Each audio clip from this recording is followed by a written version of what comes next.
Hi and welcome to UPSC radio podcast. నేను మీ దినేష్. ఈరోజు మనతో పాటు ఉన్నారు Venkat Mohan sir, who is expert and faculty for UPSC aspirants, teachers political science. Hello sir, welcome to UPSC radio. Thank you. Thanks sir, India మొత్తం కూడా ఒక particular ఇష్యూని మాట్లాడుకుంటున్నారు పేపర్స్లో, టీవీస్లో, పర్టికులర్ బీహార్ ఎలక్షన్స్ కోసం. ఎలక్షన్ కమిషన్ 2024లో చాలా డిస్క్రిపెన్సీస్ జరిగాయి. వాటి గురించి ఎంతోమంది ఎన్నో డిబేట్స్లో మాట్లాడుతున్నారు. కానీ దానికన్నా ముందే 2019లోనే చాలా డిస్టర్బెన్సెస్ జరిగాయి. ఎలక్షన్ కమిషన్ డేటా చెప్పిన దానికి వచ్చిన దానికి పొంతన లేకుండా ఉంది అని చాలా రిపోర్ట్స్ కూడా వచ్చాయి. మీరు కూడా ఒక రిపోర్ట్ తీసుకొచ్చారు అండ్ ఆ రిపోర్ట్తో మీరు ప్రూవ్ చేద్దాం అనుకుంటున్నారు that there is something miss match is happening. ఇది ఒక కాయిన్. దీన్ని ఇంటర్వ్యూ ముందు నేను టాస్ చేసినప్పుడు నాకు 4 heads 5 tails వచ్చాయి. అంటే ఆల్మోస్ట్ 40-60% అనుకోవచ్చు. కానీ క్లోజ్ కంటెస్ట్లో ఒక 0.3% అంటే 3% ప్రాబిలిటీ ఒకరికి వచ్చింది, 97% ప్రాబిలిటీ ఒకరికి వచ్చింది. అది ఏ పార్టీ మీ అందరికీ తెలుసు. ఇలాంటి కేసెస్ జరుగుతున్నప్పుడు ఎక్స్ట్రాడినరీ కేసెస్లో ఇండియా మొత్తం డిస్కస్ చేయాలి వీటి గురించి. అసలు ఏం జరుగుతుంది, ఎలక్షన్ కమిషన్లో ఏం జరుగుతుంది, what is the issue sir? ఎందుకని పెద్ద పెద్ద పొలిటికల్ పార్టీస్ కూడా భయపడుతున్నాయి ఇష్యూ గురించి? What exactly is happening?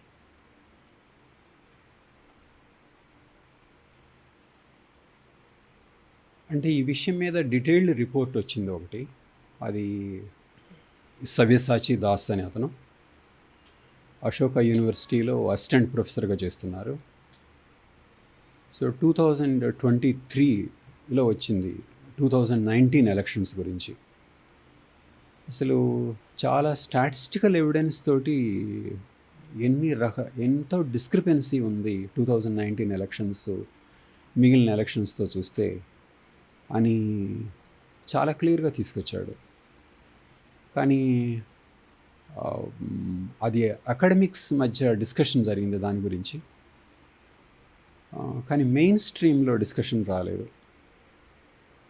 కొన్ని మెయిన్ ఛానల్స్లో కూడా నేను ఈ సవ్యసాచి దాస్ రిపోర్టు వినలేదు. అందుకనే మనము ఈ రిపోర్ట్ని కనుక డీటెయిల్డ్గా డిస్కస్ చేయగలిగితే మంచిదని నా ఉద్దేశం. అసలు ఈ రిపోర్ట్లో ఏముంది? What are the findings of this report? Election commission 2019లో చెప్పిన దానికి, ప్రొవిజనల్ ఓటింగ్కి, ఫైనల్ ఓటింగ్కి కొన్ని స్టేట్స్లో 10-12% కూడా డిఫరెన్స్ ఉంది అని చెప్పింది. అసలు ప్రొవిజనల్ ఓటింగ్ అంటే ఏంటి, ఫైనల్ ఓటింగ్ అంటే ఏంటి, డిఫరెన్స్ ఎక్కడ ఉంది, ఎంత వస్తుంది జనరల్గా? Okay, provisional voting and final voting అంటే ఇప్పుడు అది that is difference between votes polled and votes counted. ఒక పర్టికులర్ టైంలో ఇంత పోల్ అయిందని చెప్తున్నారు, కానీ ఆ తర్వాత కౌంటింగ్కి వచ్చేటప్పటికి చాలా ఎక్కువ పర్సంటేజ్ ఉంటుంది. అది 2024లో బాగా హైలైట్ అయింది, కానీ ఇది 2019లో కూడా జరిగింది. అయితే ఇతను చేసిన రిపోర్ట్లో ఏంటంటే ఎక్కడైతే ఈ మిస్ మ్యాచ్ అయితే ఉందో, ఎక్కడైతే ఎక్కువ హైక్ ఉందో, యాక్చువల్లీ ఇక్కడ తెలుసుకోవాల్సిందంటే అది హైకే కానవసరం లేదు, డిలీషన్ కూడా కావచ్చు. హైక్ కానీ డిలీషన్ కానీ ఈ రెండింటిని కలిపి మనము మిస్ మ్యాచ్ అనవచ్చు. ఇతని ఫైండింగ్లో చూసింది ఏంటంటే ఎక్కడైతే హయ్యర్ మిస్ మ్యాచ్ ఉందో అక్కడ బీజేపీ సక్సెస్ రేట్ ఎక్కువగా ఉంది. అది 2024లో ఉంది, 2019లో కూడా ఉంది. సో ఒక కోరిలేషన్ ఉందన్నమాట ఓట్ మిస్ మ్యాచ్కి, అది ఓట్ గ్యాప్కి, మిస్ మ్యాచ్కి, తర్వాత సక్సెస్ రేట్కి. అయితే ఇతను మొత్తం అన్ని సీట్ల గురించి వర్క్ చేయలేదు. ఇతను చేసిన వర్క్ ఏంటంటే క్లోజ్ కంటెస్ట్లని. ఇతను ప్రూవ్ చేసింది ఏంటంటే క్లోజ్ కంటెస్ట్లో ఒక అన్యూజువల్ రేషియోలో, అంటే దాన్ని డిస్ప్రపోర్షనేట్గా అందాము, డిస్ప్రపోర్షనేట్గా బీజేపీ గెలిచింది అంటాడు. అంటే ఎక్కడైతే టగ్ ఆఫ్ వార్ ఎక్కువ ఉంటుందో రెండు ఎగ్జాక్ట్లీ పార్టీస్ మధ్య, వాటిని క్లోజ్ కంటెస్ట్ అందాము. క్లోజ్ కంటెస్ట్లో ర్యాండమ్గా జరిగి ఉంటే 50-50 ఛాన్సెస్ అయి ఉండాలి. కానీ 50-50 ఛాన్సెస్ కాదు ఇవి. ఒక అన్యూజువల్ లెవెల్లో బీజేపీకి ఎక్కువ సీట్లు వచ్చాయి. అంటే ఎంత ఉండొచ్చు? మీరు నేను ఎందాక అన్నట్టు 50-50 ప్రాబిలిటీ కాయిన్ అయినా డైస్ అయినా ఏదైనా కానీ ఉంటుంది. సో మీరు అన్నట్టు ఎంత ఉంటుంది? అంటే డిఫరెంట్ రేషియోస్ ఉన్నాయి. నేను అక్కడ దాన్ని చూపిస్తాను మీకు. ఇది మోస్ట్ ఇంపార్టెంట్ గ్రాఫ్ ఈ రీసెర్చ్లో. ఇప్పుడు ఎక్స్ యాక్సిస్లో బీజేపీ విన్ మార్జిన్ ఉంది. విన్ మార్జిన్ అంటే ఏంటంటే ఓట్ షేర్ డిఫరెన్స్. ఇప్పుడు 0.1 విన్ మార్జిన్ ఏంటంటే ఇప్పుడు బీజేపీకి ఒక 30.5 ఉండి అవతల పార్టీకి 30.4 ఉంటే అది 0.1 డిఫరెన్స్ అంటారు. 0.1 విన్ మార్జిన్. సో ఇతను win margin 0.1, 0.2, 0.3 win margin and loss margin అంటే -0.1, -0.2 ఇట్లాగా. So win margin X axis మీద చూస్ చేసుకున్నాడు. వై యాక్సిస్ మీద దీన్ని డెన్సిటీ అంటాము. డెన్సిటీ అంటే ఏంటంటే electoral events. Okay, so each contest రిజల్ట్ని మనం డెన్సిటీ అనొచ్చు. మోర్ పాయింట్స్ అయితే మోర్ పాయింట్స్ ఒక పర్టికులర్ ప్లేస్లో ఫాలో అవుతూ ఉంటే వాటిని డెన్సిటీ అంటాము. అయితే ఈ ఈవెంట్స్ విన్ మార్జిన్ అని చూసినప్పుడు ఈ 50% కట్ ఆఫ్ దగ్గర ఒక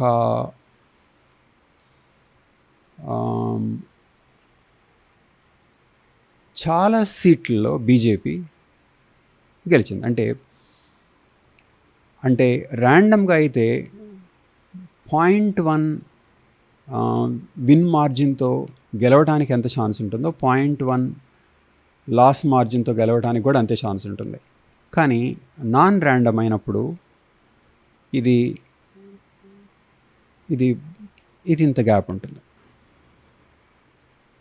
అంటే -0.1 ఎంత ఉంటే +0.1 అనమాట. అంటే ఇప్పుడు ఇది నాన్ ర్యాండమ్ డిస్ట్రిబ్యూషన్ అనమాట. అంటే దీన్నే క్లోజ్ కంటెస్ట్లో బీజేపీ గెలిచిందని అంటాము.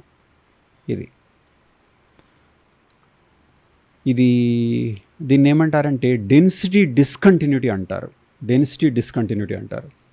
అంటే ఈ సడన్ హైక్ అనమాట. Sudden hike in possibility of success for BJP. ఇది 2019లో ఇలా ఉంది. ఇదే 2014కి వస్తే ఇదే దాంట్లో 2014లో ఏం లేదు, విన్ మార్జిన్తో ఉంది. సో దీన్ని ఈ డెన్సిటీ డిస్ట్రిబ్యూషన్ని న్యూమరికల్గా మెజర్ చేసే పద్ధతి ఏంటంటే పీ వాల్యూ అని. పీ వాల్యూ 0.03 ఉంది 2019లో, 0.74 ఉంది 2014లో. దీన్ని ఏ విధంగా అండర్స్టాండ్ చేసుకోవచ్చు అని అంటే 0.03 అని అంటే పీ వాల్యూ, పీ అంటే ప్రాబబిలిటీ. 0.03 అంటే అటువంటి డిస్ట్రిబ్యూషన్ రావడానికి ఓన్లీ 3% ఛాన్స్ ఉంది. 0.03 అంటే 3% ఛాన్స్ ఉంది అటువంటి డిస్ట్రిబ్యూషన్ రావాలంటే. సార్ ఒకసారి అంటే మీరు అన్నట్లు 97% రాకుండా ఉండడానికి అనమాట. ఇది 0.74 అంటే 74% ఛాన్స్ ఉంది. 74% ఛాన్స్ ఉందంటే ఇది నార్మల్ అన్నట్లు. కానీ 3%లో ఛాన్స్ ఉన్నది ఈవెంట్ జరుగుతూ ఉందని అంటే వాళ్ళు బెటర్ మేనేజ్ చేస్తున్నారని అనుకోవచ్చు, మ్యానిపులేట్ చేస్తున్నారని అనుకోవచ్చు. సో ఈ రీసెర్చ్ పేపర్లో ఇది బెటర్ మేనేజ్మెంట్ కాదు, ఇది మ్యానిపులేషన్ అని ప్రూవ్ చేస్తాడనమాట. ఓకే. సో ఇది ఇట్లా 0.03, 0.74 అన్నట్లు అనమాట. అయితే మనకి 0.03 అన్నది ఓకే, అది జస్ట్ ఒక నెంబర్ కదా అనిపించవచ్చు. కానీ ఇతను ఏం ప్రూవ్ చేస్తాడంటే ఈ 0.03 ఎంత రేరో చూపిస్తాడు. ఈ పీ వాల్యూ ఆఫ్ 0.03 అన్నది ఒక హిస్టారికల్ ఈవెంట్. అంటే ఇతని డేటాలో 1977 నుంచి 2019 దాకా ఎలక్టోరల్ డేటా తీసుకుంటాడు. 1977 నుంచి 2019 దాకా. ఇక్కడ వచ్చిన 0.03 అసలు ఎక్కడా లేదు. చూడండి 0.74, 0.3 ఎక్కడా లేదనమాట. ఈ ఐఎన్సీ విన్ మార్జిన్కి లేదు, బీజేపీ విన్ మార్జిన్కి లేదు. అంటే 1977 నుంచి 2019 ఎలక్షన్లో 0.03 పీ వాల్యూ కావటం అన్నది ఒక హిస్టారికల్ ఈవెంట్. అంటే అసలు ఇలా ఎప్పుడూ జరగలేదు. మీరంటుంది ఏంటంటే ఇలా మ్యాథమెటికల్గా కాకుండా సీట్స్గా ఏమైనా చెప్పగలుగుతామా అన్నది. ఇప్పుడు సీట్స్ చూద్దాం. అది ఫ్రెండ్స్, ఇక్కడ సార్ చెప్పేది ఏంటంటే, మీరు ఇక్కడ 2019 ఎలక్షన్ గ్రాఫ్ చూడండి, ఒక డిస్కంటిన్యూటీ ఈజీగా కనిపిస్తుంది. లెఫ్ట్ సైడ్ ఏమో బీజేపీ ఓడిపోయిన సీట్లు, రైట్ సైడ్ ఏమో బీజేపీ విన్ మార్జిన్ గెలిచిన సీట్లు. ఇక్కడేమో 0.1 అంటే ఇప్పుడు కాంగ్రెస్కి బీజేపీకి కనుక పోటీ ఉంటే ఆ 0.1%లో బీజేపీ గెలిచే ప్రాబిలిటీ ఉన్నవి ఎక్కువగా ఉన్నాయి, కానీ ఓడిపోయినవి తక్కువగా ఉన్నాయి. అంటే గత 60 ఏళ్లలో అంటే 1970s నుంచి తీసుకున్నట్లయితే ఇటువంటి 3% మార్జిన్తో అంటే 3% ప్రాబిలిటీతో గెలిచిన సీట్లు చాలా తక్కువగా ఉన్నాయి. 2019లో ఎక్కువగా ఉన్నాయి. 2014 గ్రాఫ్ని కంపేర్ చేస్తే ఆ కంటిన్యూటీ ఉంది, కానీ 2019లో కంటిన్యూటీ లేదు. ఆ కంటిన్యూటీ మ్యానిపులేషన్ వల్ల వచ్చిందా, లేకపోతే మంచిగా పోల్ని మేనేజ్ చేసి క్యాంపెయినింగ్ అనేది రీసెర్చ్లో చూడాలి. ఏం జరిగింటుంది సార్? మనము అదే మోర్ నెంబర్ ఆఫ్ సీట్స్తో ఆలోచిద్దాం. ఇక్కడ ఈ టేబుల్ నెంబర్ ఆఫ్ సీట్స్ ఇస్తుంది. ఇప్పుడు లెస్ దాన్ 0.02 ఉన్నప్పుడు 27 సీట్స్లో 20 గెలిచింది ఓకే బీజేపీ. లెస్ దాన్ 0.02 ఉన్నప్పుడు అంటే ఇంత క్లోజ్గా ఉన్నప్పుడు 27లో 20, 0.03లో ఉన్నప్పుడు 38లో 28. అంటే ఇవన్నీ అన్యూజువల్ కేసు అనమాట. లెస్ దాన్ 0.05 ఉన్నప్పుడు 59కి గాను 41. అంటే ఓవరాల్ ఫిగర్ చూసినప్పుడు 59 క్లోజ్ కాంటెస్ట్లో 41 గెలిచింది అన్నది మోస్ట్ ఇంపార్టెంట్ పాయింట్. ఓకే, అంటే ఖచ్చితంగా టైట్గా జరుగుతుంది పోటీ అన్నప్పుడు ర్యాండమ్గా రావాలి. అంటే ఏదైనా కాంగ్రెస్ అన్నా విన్ అవ్వాలి, ఇంకా మిగతా పార్టీస్ అన్న విన్ అవ్వాలి, బీజేపీ అన్న విన్ అవ్వాలి. కానీ ప్రతిసారి బీజేపీ విన్ అవుతుంది. ఆల్మోస్ట్ 0.02 అంటే 60%, సారీ 69%, అంటే 70% గెలిచింది 59 సీట్స్లో. ఓకే, అట్లాగా అంటే విన్ ప్రాబిలిటీ బాగా టైట్గా ఉన్న కాన్స్టిట్యూన్సీస్లో ఎవరు వీళ్ళనే గెలవాలి, వాళ్ళనే గెలవాలి. అలాంటి చోట్ల 70%, 75% దగ్గర బీజేపీ గెలుస్తుంది. అది ఎలా సాధ్యమవుతుంది అనేది మీ క్వశ్చన్. ఎగ్జాక్ట్లీ, ఎలా సాధ్యమవుతుంది అనేది నా క్వశ్చన్ కూడా. ఎలా సాధ్యమవుతుంది? Thank you. సో ఇతని వర్క్ ఏంటంటే, ఇప్పుడు మనం దీంట్లోకి వెళ్ళబోయే ముందు మనం ఒకటి తెలుసుకోవాల్సింది ఏంటంటే, ఇతను మ్యానిపులేషన్కి ఒక ప్రూఫ్ లాగా ఏమి ఇవ్వటం లేదు, ఇది ఇలా జరిగింది అన్నట్లు కాదనమాట. ఇతను చేసేది ఏంటంటే స్టాటిస్టికల్ ఇర్రెగ్యులారిటీస్ ఇస్తాడు. స్టాటిస్టికల్ ఇర్రెగ్యులారిటీ, ఉదాహరణకి ఇది ఒక ఇర్రెగ్యులర్ ప్యాటర్న్, అలాగే కొన్ని ఇర్రెగ్యులారిటీస్ ఇస్తాడు. కొన్ని ఇర్రెగ్యులారిటీస్ ఇచ్చిన తర్వాత ఈ ఇర్రెగ్యులారిటీ మధ్య ఒక కనెక్షన్ ఉందని తెలుస్తుంది, ఒక లాజిక్ ఉంది. సో కొన్ని ఇర్రెగ్యులారిటీస్, ఆ ఇర్రెగ్యులారిటీస్ మధ్య ఒక లాజిక్, ఆ logic on the whole political సిచ్యువేషన్తో మ్యాచ్ కావటము, అప్పుడు మ్యానిపులేషన్ జరిగిందన్న దానికి ఎక్కువ ఎవిడెన్స్ ఉంటుంది. ఇప్పుడు ఇది ఫస్ట్ ఇర్రెగ్యులారిటీ, అంటే రిజల్ట్ ఈ విధంగా రావటం అన్నది. కానీ ఈ ఇర్రెగ్యులారిటీ ఒక పాసిబిలిటీ ఏంటంటే, మీరు అంటున్నట్లుగా ఎఫెక్టివ్ క్యాంపెయినింగ్ కావచ్చు, మ్యానిపులేషన్ కాకపోవచ్చు అన్నది. సో ఇతను ఫస్ట్ చూస్తే ఏంటంటే ఎఫెక్టివ్ క్యాంపెయినింగ్ కాదు అని తేల్చడం అనమాట. ఎఫెక్టివ్ క్యాంపెయినింగ్ కాదు అన్నది ఎలా తెలుస్తాడంటే, ఇది ఎలక్షన్ సర్వే ఉందన్నమాట. ఇది NAS సర్వే. ఈ సర్వే ఎలక్షన్ అయిన తర్వాత రిజల్ట్కి ముందు తీసుకున్న సర్వే. ఈ సర్వేలో ఈ క్వశ్చన్స్ అడుగుతారనమాట. ఇది did a candidate or a party worker of this party come to your house in the last month. అంటే బీజేపీ వాళ్ళు మోర్ హోమ్ విజిట్స్ చేశారా, మిగిలిన పార్టీ వాళ్ళు కూడా ఎన్ని హోమ్ విజిట్స్ చేశారు. Did you take part in any election rally, in a election meeting participate చేసావా, social usage ఎంత. ఇది ఈ సర్వే డేటాని తీసుకొని ఈ సర్వే 24,000+ ఓటర్స్ని సర్వే చేసిందనమాట. ఆ సర్వే డేటాని తీసుకొని ఇతను ఏమంటున్నాడంటే ఈ క్యాంపెయిన్ అన్నది it is not more effective in close contest అని చెప్తాడనమాట. అంటే ఇప్పుడు క్లోజ్ కంటెస్ట్లో బీజేపీ గెలవడానికి కారణము మ్యానిపులేషనా క్యాంపెయినింగా అని 2 పాసిబిలిటీస్ ఉన్నప్పుడు ఈ సర్వే డీటెయిల్స్ అంటే meetings, rallies, social media usage, home visits వీటిని కన్సిడర్ చేసినప్పుడు క్లోజ్ కంటెస్ట్లో మోర్ ఎఫెక్టివ్ క్యాంపెయినింగ్ జరగలేదు అని కన్క్లూడ్ చేస్తాడనమాట. మోర్ ఎఫెక్టివ్ క్యాంపెయినింగ్ జరిగినప్పుడు ఇంకా next possibility this is artificial and manipulated అని. కాదు సార్, ఇప్పుడు మీరు అన్నట్టు ఎక్కడైనా కానీ ఫర్ ఎగ్జాంపుల్ నేను బీజేపీ, మీరు కాంగ్రెస్ అనుకుందాం, మన ఇద్దరి మధ్యలో ఈ పర్టికులర్ సికింద్రాబాద్లో ఒక పోటీ అనుకుందాం. ఐదర్ మీరన్నా గెలవాలి, నేనన్నా గెలవాలి. కానీ మెజారిటీ కేసెస్ ఇటువంటి వాటిలో నేనే విన్ అవుతున్నాను. నేను మంచిగా పోల్ మేనేజ్మెంట్ చేసుకున్నానేమో, ఎలక్షన్స్ ముందు సర్జికల్ స్ట్రైక్స్ జరిగాయి, అది నాకు పాజిటివ్గా వచ్చిందేమో, లేకపోతే కరప్షన్ మీద నేను ఎక్కువ ఫైట్ చేశానేమో, ఇలాంటివి ఉండొచ్చు కదా. అంటే దేవుడు నాకైనా హెల్ప్ చేసాడేమో. Thank you. ఓకే, ఇప్పుడు సర్జికల్ స్ట్రైక్ అయి ఉండొచ్చు. ఇప్పుడు సర్జికల్ స్ట్రైక్ అనేది క్లోజ్ కంటెస్ట్కి మిగిలిన కంటెస్ట్కి సేమ్ ఫ్యాక్టర్ కదా. ఎస్, ఒప్పుకుంటాను. సో మీరు మెన్షన్ చేసిన ఫ్యాక్టర్స్ సేమ్ ఫ్యాక్టర్స్. ఇతను ఎగ్జామిన్ చేస్తున్నది క్లోజ్ కంటెస్ట్లో డిఫరెంట్ ఫ్యాక్టర్స్ ఉన్నాయా అన్నది. అప్పుడు క్లోజ్ కంటెస్ట్లో జరుగుతున్న ఫ్యాక్టర్స్కి మిగిలిన వాటికి డిఫరెన్స్ ఏమున్నాయా అని చూసినప్పుడు డిఫరెన్స్ లేదని చెప్తున్నాడు. మీరు మెన్షన్ చేసినవి కామన్ ఫ్యాక్టర్స్. ఇక్కడ ఇతను ఎగ్జామిన్ చేస్తున్నది క్లోజ్ కంటెస్ట్లో వస్తున్న రిజల్ట్ కారణాలు ఏంటి అని. ఓకే, అంటే క్లోజ్ కంటెస్ట్కి రిలేటెడ్ వేరియబుల్స్ తీసుకురాగలగాలి. అంటే ఇప్పుడు క్లోజ్ కంటెస్ట్కుండా మోర్ సోషల్ మీడియా వాడారా, లేకపోతే ఇళ్ళకి ఎక్కువ సార్లు వెళ్ళారా, మోర్ ఎలక్షన్ ర్యాలీస్ పెట్టారా అని అనమాట. మీరు మెన్షన్ చేసినవి అవి మొత్తం ఆల్ ఇండియా ఫ్యాక్టర్స్ అవి. So all India factors close కంటెస్ట్లకి నాన్ క్లోజ్ కంటెస్ట్లకి డిఫరెన్స్ ఏమి లేదు. సో ఇతను క్లోజ్ కంటెస్ట్లో డిఫరెన్షియల్ ఫ్యాక్టర్స్ ఏమున్నాయి అన్నది చూస్తున్నాడు. ఎందుకంటే ఇతను ఎక్స్ప్లోర్ చేయాల్సింది ఇతను మొత్తంలో మ్యానిపులేషన్ కాదు ఇతను చూస్తున్నది, క్లోజ్ కంటెస్ట్లో ఏమన్నా జరిగిందా అని చూస్తున్నాడు. అది అతని హైపోథసిస్.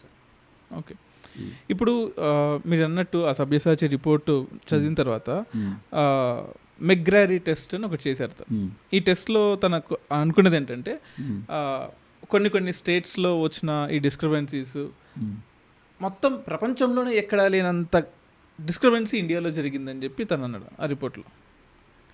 అంటే మిగతా స్టేట్స్, ఒక స్టేట్ అని ఆ స్టేట్ పేరు నేను చెప్పను, కొన్ని స్టేట్స్లో సౌత్ ఇండియాలో జరిగిన కొన్ని స్టేట్స్లో ఈ 2024 ఎలక్షన్స్లో కూడా కంపేర్ చేశారనమాట. ఓకే, నిజంగా అంత డిస్టర్బెన్సెస్ కొన్ని చోట్ల జరిగితే ఎలక్షన్ కమిషన్ కనుక్కోలేదా? అంటే ఒక పార్టీ మేనేజ్ చేయగలిగితే ఎలక్షన్ కమిషన్ ఉంది కదా, election commission will take care. It's because it's a constitutional body. దాన్ని ఒకరు ఇన్ఫ్లుయెన్స్ చేయలేరు, ఒక పొలిటికల్ పార్టీయో లేకపోతే ఇంకొకరు ఇన్ఫ్లుయెన్స్ చేయలేదు కదా. అంటే ఎలక్షన్ కమిషన్ లాంటి బాడీని బైపాస్ చేసేంత టెక్నాలజీ కానీ అంత పవర్ కానీ ఎవరికి లేదు కదా. Thank you. ఇక్కడ మీరు 2 క్వశ్చన్స్ అడుగుతున్నారు. ఇప్పుడు ఒక ఇర్రెగ్యులారిటీ జరిగింది. ఓకే, మీరు మెన్షన్ చేస్తున్న పర్టికులర్ ఇర్రెగ్యులారిటీ చెప్తాను. అయితే ఎలక్షన్ కమిషను ఏం చేసి ఉండొచ్చు, ఎలక్షన్ కమిషను ఎందుకు చేయలేదు అన్నది కదా. ఇతని ఓవరాల్ థీసిస్లో ఇతని ఒపీనియన్లో ఎలక్షన్ కమిషను సెంట్రలైజ్డ్గా ఏమీ చేయలేదు అని, అంటే మాల్ ప్రాక్టీసెస్ ఏమీ చేయలేదు అన్నది ఇతని అభిప్రాయం. ఎలక్షన్ కమిషన్ సెంట్రలైజ్డ్గా చేయలేదు, కానీ local level BJP workers, party people manipulate చేశారు అన్నది ఇతని ఉద్దేశం. అంటే ఎలక్షన్ కమిషన్ క్యాచ్ చేయలేదు అన్నదన్నమాట. ఎలక్షన్ కమిషన్ యాక్చువల్గా చేసింది అని ఇతని ఉద్దేశం కాదు. అంటే ఈ మాల్ ప్రాక్టీసెస్ అన్నవి డీసెంట్రలైజ్డ్గా జరిగాయని. ఎందుకంటే ఇప్పుడు డీసెంట్రలైజ్డ్గా జరిగింది అనటం వేరు, సెంట్రలైజ్డ్గా. ఇప్పుడు రాహుల్ గాంధీ సెకండ్ ప్రెస్ కాన్ఫరెన్స్లో ఇది సెంట్రలైజ్డ్గా ఎలక్షన్ కమిషన్ చేసింది అన్నాడు, కానీ ఈ రిపోర్ట్లో సెంట్రలైజ్డ్ అండ్ ఎలక్షన్ కమిషన్ అంటలేదు, ఇది డీసెంట్రలైజ్డ్గా జరిగిందని. సో ఎలక్షన్ కమిషన్ అంటలేదు, వీళ్ళు చేశారని. కానీ మీరు అసలు వీళ్ళు ఎలా చేశారు అన్నదానికి ఎవిడెన్స్ ఏంటంటే ఇతని దగ్గర ఎవిడెన్స్ ఏమీ లేదు, ఇతను స్టాటిస్టికల్గానే చూస్తున్నాడు అంతే. సో స్టాటిస్టికల్ ఇర్రెగ్యులారిటీస్ గుండా చెప్తున్నాడు. ఇప్పుడు మీరంటుంది ఇప్పుడు వరల్డ్ లెవెల్లో ఏంటంది కదా, వరల్డ్ లెవెల్లో ఇతను చెప్పిన మాట ఏంటంటే గ్లోబల్ కంపారిజన్ తోటి ఇతను India versus the rest of the world compare చేయలేదు. ఇతను యూపీ ఎలక్షన్స్ చూశాడు, UP 2019 versus the rest of the world చూశాడు. యూపీ 2019 ఎందుకు చూశాడంటే మిగిలిన స్టేట్స్ కాకుండా యూపీ 2019లో ఒక పర్టికులర్ ఇతనికి అవసరమైన ఒక డేటా సెట్ ఉంది. ఏంటంటే గ్లోబల్ కంపారిజన్స్కి అవసరమైన డేటా సెట్ ఏంటంటే బూత్ లెవెల్ ఎలక్టరేట్ కావాలి, బూత్ లెవెల్ ఎంతమంది ఎలక్టరేట్ ఉన్నారు అన్నది తెలియాలి. తర్వాత ఎంతమంది ఓటేస్తారు అంటే టర్న్అవుట్ రేట్ కావాలి. ఆ తర్వాత బీజేపీ ఓట్ షేర్ ఎంత, మిగిలిన పార్టీస్ ఓట్ షేర్ ఎంత, అంటే ఎలక్టరేటు, టర్న్అవుట్, ఓకే, అంటే percentage voting plus vote share, ఈ 3 వేరియబుల్స్ కావాలన్నమాట. ఈ 3 వేరియబుల్స్ ఇతనికి యూపీ స్టేట్లోనే దొరికాయి. మిగిలిన స్టేట్స్లో ఏమవుతుందంటే ఇతనికి టర్న్అవుట్ తెలుస్తుంది, ఓట్ షేర్ తెలుస్తుంది, కానీ టోటల్ ఎలక్టరేట్ తెలియదు. అంటే ఇప్పుడు ఇతనికి కావాల్సింది booth level electorate, AC level కాదు, అంటే అసెంబ్లీ కాన్స్టిట్యూన్సీ లెవెల్ కాదు, పీసీ లెవెల్ కాదు. సో ఇతనికి ఈ డేటా అంటే గ్లోబల్గా ఈ మెజర్మెంట్స్ ఎట్లా వచ్చాయంటే ఎవరైనా రిగ్ చేస్తున్నప్పుడు, అఫ్కోర్స్ రిగ్ చేస్తున్నప్పుడు పవర్ఫుల్ పీపుల్ రిగ్ చేస్తారు, రూలింగ్ పార్టీ ఆయన చేస్తుంది, లేకపోతే రూలింగ్గా లేని వాళ్ళు వాళ్ళకున్న బూత్స్లో రిగ్ చేస్తారు. సో రిగ్ చేస్తున్నప్పుడు ఏమవుతుందంటే యూజువల్గా రిగ్డ్ దాంట్లో హయ్యర్ టర్న్అవుట్ ఉంటుంది, హయ్యర్ టర్న్అవుట్ ప్లస్ ఆ టర్న్అవుట్లో వాళ్ళకి ఎక్కువ రేషియోలో ఉంటుంది. అంటే it's like ballot stuffing, EVM అయినా ఇదైనా అంతా ఒకటే. సో కొన్ని బూత్స్లో ఎక్సెసివ్గా ఉంటుంది, ఆ తర్వాత అది వాళ్ళకి ఫేవరబుల్గా ఉంటుంది. సో ఆ పర్టికులర్ డేటా మీద గ్లోబల్ లెవెల్లో కంపారిజన్స్ అన్నది తీసుకొచ్చారనమాట. ఓకే, గ్లోబల్ లెవెల్లో కంపారిజన్స్ తీసుకొచ్చినప్పుడు ఆ డేటా మీద మనకు వచ్చింది రియలీ షాకింగ్ రిపోర్ట్. ఇప్పుడు 2 అనమాట, ఇక్కడ దీని 2 ఫ్యాక్టర్స్ ఉన్నాయి. ఇప్పుడు దీంట్లో BJP vote share and BJP ruled states. ఇక్కడ వైయాక్సిస్లో BJP vote share greater than 95th percentile అని ఉంది. అంటే బీజేపీ ఓట్ షేర్ ఎక్కడ పెరిగింది, దీంట్లో పోలింగ్ స్టేషన్ టర్న్అవుట్ ఎంత, పోలింగ్ స్టేషన్ ఇది 800, పోలింగ్ స్టేషన్ టర్న్అవుట్స్ 800 దాటిన తర్వాత అంటే పోలింగ్ స్టేషన్ టర్న్అవుట్ పెరగటము, ఇది రెడ్ బీజేపీ.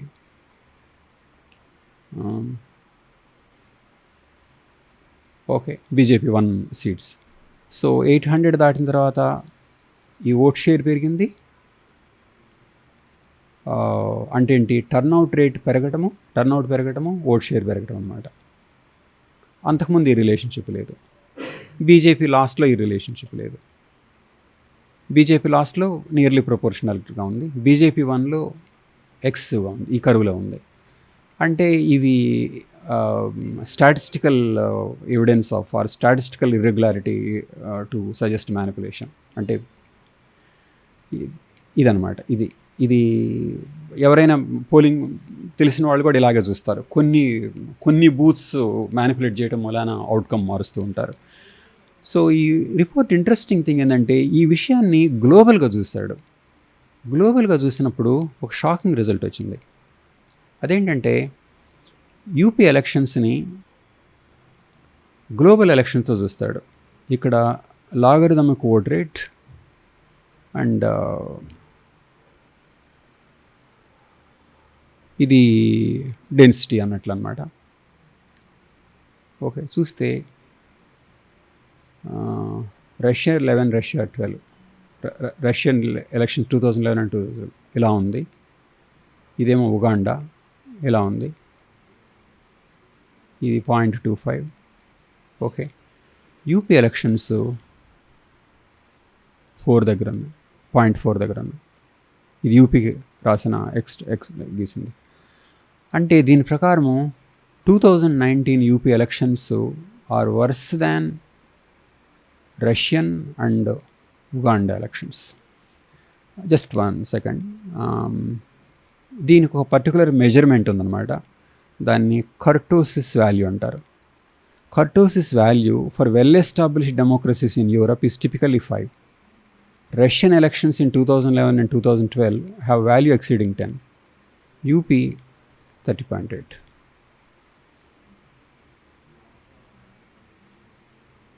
అంటే ఇప్పుడు దాకా మనం డిస్కస్ చేసిందంటే ఓవరాల్ లెవెల్లో క్లోజ్డ్ కంటెస్ట్లో మ్యానిపులేషన్ జరిగిందన్నది. ఇది యూపీ లెవెల్లో జరిగినది. I mean it's at a global standard. Actually 2019 యూపీలో ఇలా జరిగి ఉండొచ్చు అన్న జనరల్ ఇంప్రెషన్ కాదు.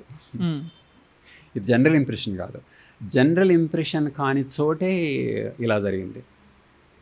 అంటే మీరు అనేది ఉత్తరప్రదేశ్లో జరిగిన 2019లో ఉత్తరప్రదేశ్లో క్లోజ్ కంటెస్ట్లో జరిగిన లేదు, ఇది ఓవరాల్ జరిగింది. ఇది ఓవరాల్ రేట్. ఇది overall rate for what? Overall elections in UP. ఇది ఈ లెవెల్లో మ్యానిపులేషన్ జరిగింది అంటున్నాడు. ఓకే, దీన్ని చెప్పేది ఏంటంటే ఈ రకరకాల కంట్రీస్ నుంచి డేటా తీసుకొని యుగాండా కన్నా రష్యా కన్నా, అంటే because they are not democracies, Russia కన్నా కూడా మనకి రష్యన్ ఎలక్షన్స్ అంటే చాలా చీప్ ఒపీనియన్. అవును, ఎందుకంటే అక్కడ ఒకటే ఉంటాడు ఆయన, పుతిన్ ఏం చెప్తే అదే జరుగుతుంది అనుకోవచ్చు. కానీ UP elections are worse than that. దానికన్నా కూడా రష్యా ఎలక్షన్స్ యుగాండా ఎలక్షన్స్ కన్నా కూడా చాలా రెట్లు ఘోరంగా జరిగింది. యాక్చువల్లీ నన్ను అడిగితే మోస్ట్ షాకింగ్ ఫిగర్ ఇదంటాను నేను ఈ రిపోర్ట్లో. తర్వాత ఇంకొకటి, అసలు ఈ రీజనింగ్ ఏంటంటే మనకి electorate and turnout and vote share కనుక అంతా తెలుసుకుంటే అసలు లెవెల్ ఆఫ్ మ్యానిపులేషన్ ఎస్టిమేట్ చేయొచ్చు. Anyway this is not evidence, but ఎంతవరకు జరుగుతుందన్నది తెలుస్తుంది. సో దీని ప్రకారం అసలు ఒక kind of independent auditing of elections maybe needed అనిపిస్తుంది ఇటువంటి ఫిగర్స్ చూస్తే. ఇప్పుడు ఆర్టీఐ వేస్తే ఎలక్షన్ కమిషన్లో ఉన్న డేటా అంతా ఎంతమంది పోల్ చేశారు, ఏ టైంకి ఎంతమంది పోల్ చేశారు, ఎన్ని పోలింగ్ బూత్స్లో ఎన్ని ఓట్లు పడ్డాయి, ఈ డేటా అంతా పబ్లిక్ డొమైన్. ఆర్టీఐ నుంచి బేసిక్ డీటెయిల్సే రావటం లేదు కదా అసలుకి. ఎనివే మనం దీని గురించి చూద్దాం, అసలుకి ఈ రిపోర్ట్ గురించి చూద్దాం. సో ఇంకోటి సార్, ఈ రిపోర్ట్లో మీరు అన్నట్టు అంటే ఇతను ఎప్పుడు ఇలా ఎలా జరుగుతుంది మనము ఆర్టీఐ వేయచ్చు కదా అన్నట్లుగా వెళ్ళలేదు. ఇతను అవుట్కమ్లో స్టాటిస్టికల్ ఇర్రెగ్యులారిటీస్ చూశాడు. ఇతనికి ఎలా జరిగిందో తెలియదు. అవుట్కమ్లో స్టాటిస్టికల్ ఇర్రెగ్యులారిటీస్. ఇతను యూనివర్సిటీలో ఉండి బయటకు వెళ్ళలేదు. అంతా ఈ ఉన్న డేటానే వాడాడు అంతే. ఇప్పుడు దానికి ఇతను వాడిన డేటా సెట్స్ ఏంటంటే ఇవన్నమాట. ఇప్పుడు దానికి ఇప్పుడు parliamentary election results from 77 to 2019 ఇది వాడింది. తర్వాత నేషనల్ ఎలక్షన్ సర్వే 2019 ఇది, ఈవీఎం టర్న్అవుట్ డేటా ఇలా అనమాట. కౌంటింగ్ అబ్జర్వర్స్ ఇది. సో చూద్దాం మనం ఇది. సో ఇతను పబ్లిక్ డొమైన్లో ఉన్న డేటాని వాడాడు, కొన్ని చోట్ల డేటా వేరే చోట నుంచి తీసుకున్నాడు. సో ఇతను వై ఆఫ్ ఇట్ అని ఎక్స్ప్లెయిన్ చేయడు. స్టాటిస్టికల్ ఇర్రెగ్యులారిటీ ఎలా జరుగుతుంది అన్నదే చూడాలంతే మనం. సో ఎలక్షన్ కమిషన్ ఏం చేసిందని కానీ, ఎందుకు ఇలా ఆకుండొచ్చు కదా అని కానీ రిపోర్ట్ దానికి ఆ విధంగా వెళ్ళాడు అసలు.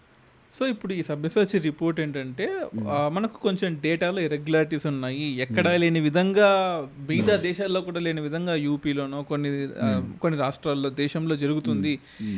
తను ఎక్కడ ఈ డేటా తీసుకురాలేదు, తను వెళ్ళి సర్వే చేయలేదు. ఎలక్షన్ కమిషన్లో ఉన్న ఒక పని చేయలేదు. పొలిటికల్ డేటా అశోక యూనివర్సిటీలో అక్కడున్న డేటాని, అలాగే స్టడీ ఫర్ డెవలప్మెంట్ సొసైటీస్ డేటాని, ఈవీఎం టర్న్అవుట్ డేటాని, లేకపోతే కౌంటింగ్ అబ్జర్వర్స్ 1741 పీసీస్ నుంచి, ఐఏఎస్ ఆఫీసర్స్ నుంచి కౌంటింగ్ అబ్జర్వర్స్ డేటా, వాళ్ళ డేటాని booth level results, booth level. ఇప్పుడు ఎందుకంటే తనే వెళ్ళి బయటకు చేసుకొచ్చాడు అంటే మనం తనని బ్లేమ్ చేయొచ్చు, నువ్వు బీజేపీకి అగేన్స్ట్గా చేసుకోవచ్చు డేటా మొత్తం అని బ్లేమ్ చేయొచ్చు. కానీ సొసైటీలో ఉన్న డేటా, గవర్నమెంట్ ఇచ్చిన డేటాని మొత్తాన్ని క్యాలిక్యులేట్ చేస్తేనే ఇర్రెగ్యులారిటీస్ ఉన్నాయి అని చెప్పేసి ఈ సబ్యసాచి రిపోర్ట్ ప్రూవ్ చేసింది. ఇప్పుడు దీని మీద ఏ యాక్షన్ తీసుకోవాలి, ఎవరు తీసుకోవాలి యాక్షన్? అంటే అసలు ముందు ఇంక మిగిలిన డైమెన్షన్స్ ఆఫ్ రిపోర్ట్కి వెళదాము. షూర్. అయితే ఇతను సజెస్ట్ చేస్తున్న మ్యానిపులేషన్ ఏంటంటే, ఇప్పుడు మ్యానిపులేషన్లో ఈ రకాల మ్యానిపులేషన్స్ ఉన్నాయి అని అంటున్నాడు. ఇప్పుడు టైప్ ఆఫ్ మ్యానిపులేషన్లో రిజిస్ట్రేషన్ మ్యానిపులేషన్ అంటే ఎలక్టోరల్ రోల్స్ డిలీషన్ అన్నమాట. అడిషన్ సంగతి తను మాట్లాడు, డిలీషన్ మాట్లాడతాడు. డిలీషన్ ఒకటి టర్న్అవుట్ మ్యానిపులేషన్ అంటే manipulation at the time of voting and at the time of counting. So electoral rolls manipulation, voting and counting manipulation. Okay, counting manipulation అనేది turnout data discrepancy, అది మనం అనుకున్నాం. 3 డీటెయిల్స్కి వెళదాము. అయితే డిలీషన్ మ్యానిపులేషన్ ఎలా జరుగుతుంది అన్న దాని దగ్గర ఇతను ఒక అన్యూజువల్ థింగ్ చేస్తాడు. First of all, deletion manipulation అంటే ఏంటి? ఇప్పుడు ఎలక్టరేట్ 2014 నుంచి 2019కి వెళ్తున్నప్పుడు యూజువల్గా పెరుగుతుంది, ఎందుకంటే పాపులేషన్ పెరుగుతుంది కాబట్టి. దీంట్లో కొన్ని అడిషన్స్ ఉంటాయి, కొన్ని డిలీషన్స్ ఉంటాయి. సో అడిషన్ డిలీషన్ చూస్తే ఒక టోటల్ ఎలక్టరేట్ గ్రోత్ ఎంతో తెలుస్తుంది. అంటే ఎలక్టరేట్ గ్రోత్ని ఎలా మెజర్ చేస్తుంటే 2019 - 2014/2014, అది ఎలక్టోరల్ గ్రోత్ రేట్ అంటారు. అయితే ఇతను అబ్జర్వేషన్ ఏంటంటే, ఈ ఎలక్టోరల్ గ్రోత్ రేట్లో డిస్క్రిపెన్సీస్ ఏమైనా ఉన్నాయా అన్నది.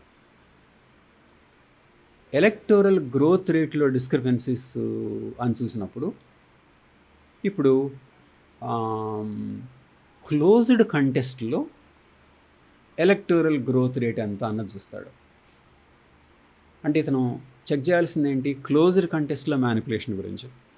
ఓకే, సో ఎలక్టోరల్ గ్రోత్ రేట్లో క్లోజ్డ్ కంటెస్ట్లో మ్యానిపులేషన్ ఉందా అంటే ఏంటి?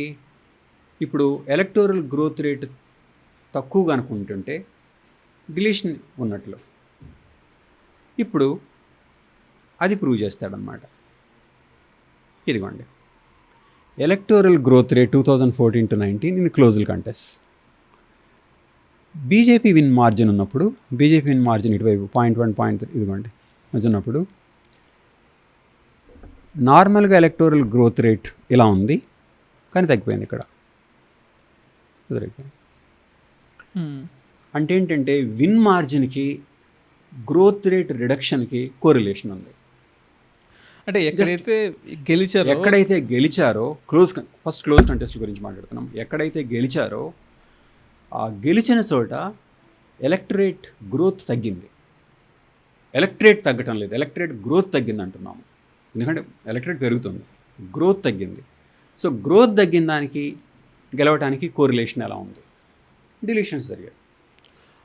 ఓకే, మీరు ఇప్పుడు సవ్యసాచి రిపోర్ట్లో మీరు చెప్పే పాయింట్ ఏంటంటే, ఎక్కడైతే టైగ్ ఆఫ్ వార్ ఉంది, ఎవరైనా గెలవచ్చు ఈ ప్లేస్లో, బీజేపీ కానీ కాంగ్రెస్ కానీ గెలవచ్చు అన్న చోట్లు తీసుకున్నట్లయితే, అటువంటి కేసెస్లో మ్యాక్సిమం కొత్తగా అడిషన్ అయ్యే ఓటర్స్ తక్కువ మంది ఉన్నారు, కొత్తగా యాడ్ అయ్యే వాళ్ళు ఉన్నారు. బట్ మిగతా కాన్స్టిట్యుయెన్సీస్ పోల్చుకుంటే తక్కువ మంది ఉన్నారు.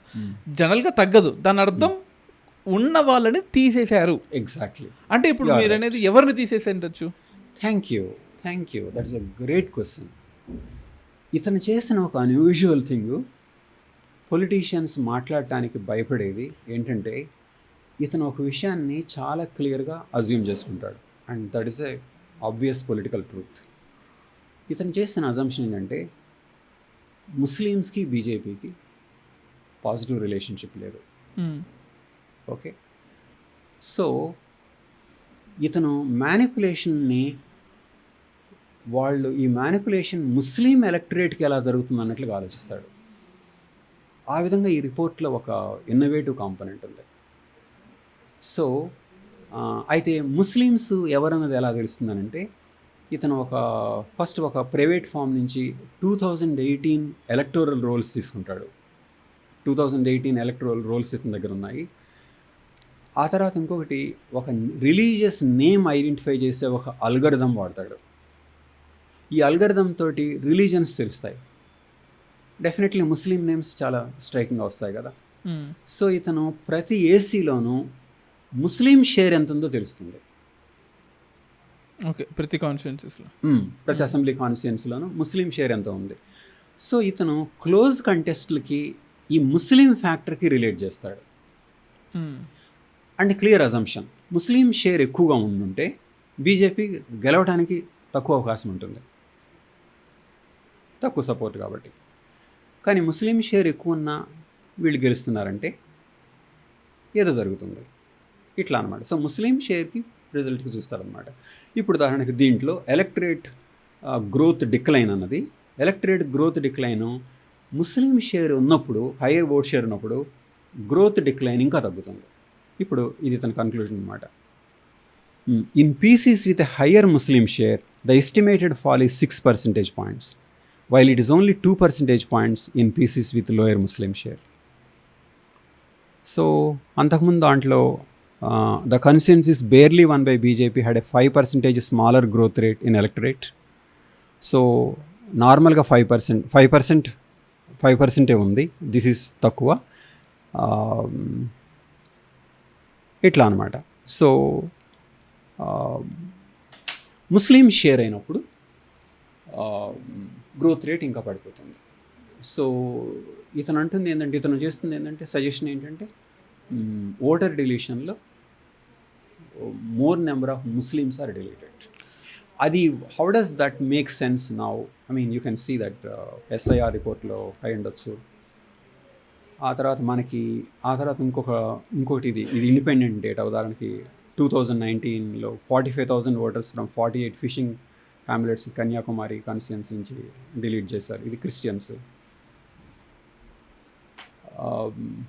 So okay, coming to this report.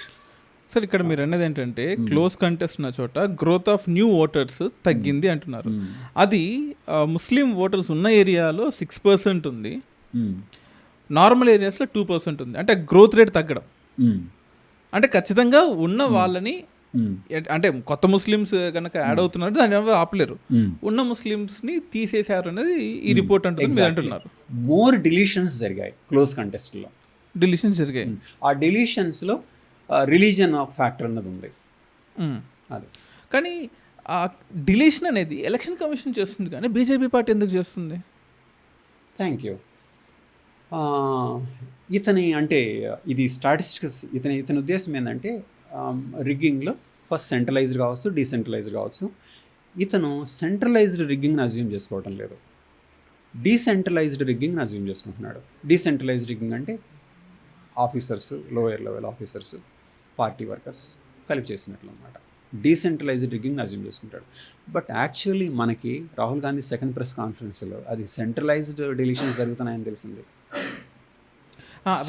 Rahul Gandhi చెప్పిన. సో ఇతను ఆధార్ అజ్యూమ్ చేసుకుంటున్న దానికన్నా ఇంకా దారుణమైన విషయాలు జరుగుతున్నాయి. ఆధార్ ఇన్ని విషయాలు తెలిసినా కూడా కమిషన్ తప్పు పట్టడం లేదు. అది ఇప్పుడు రాహుల్ గాంధీ పొలిటీషియన్ కాబట్టి కమిషన్ని తప్పు పట్టాడు. అంటే he is ready to face legal charges కాబట్టి సెంట్రలైజ్డ్గానే జరిగింది మొత్తం తప్పంతా కూడా, ఎలక్షన్ మనకు బ్యాలెట్లో జరిగిందని చెప్తున్నాడు. కానీ ఈయన చెప్పడం ఏంటంటే డీసెంట్రలైజ్గా జరిగిందని ఈయన అంటున్నాడు. బట్ ఈయన డీసెంట్రలైజ్గా జరిగిందని 2019లో అంటున్నాడు. 2024లో సెంట్రలైజ్ జరిగిందని రాహుల్ గాంధీ అంటున్నాడు. రాహుల్ గాంధీ చెప్తుంది 2024, 2019 సెంట్రలైజ్డ్ గురించి మనకు తెలియదు.